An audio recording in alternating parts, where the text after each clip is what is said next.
তোমার যন্ত্রণায় আমার এই ইচ্ছাটাও পূরণ হবে না। আমি আর কিছু বলবো না তোমাকে, হয়তো পরে দেখা যাবে তোমার যন্ত্রণায় আমরা আর সুখে থাকতে পারছি না।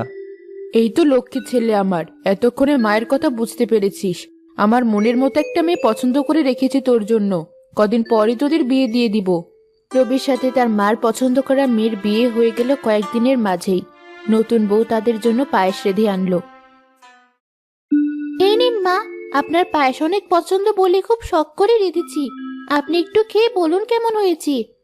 তুমি এত ভালোবেসে রেঁধেছো যেহেতু ভালোই হবে।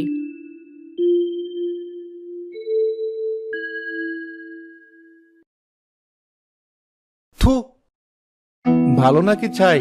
একটুখানি খেয়ে মনে হলো বিষ খেয়েছি। ওভাবে বলছো কেন? আমি যে অনেক ভালো রাঁধি সেটা সবাই জানে। তুমি যে কত ভালো রাঁধো তা তো দেখতেই পাচ্ছি। আসলে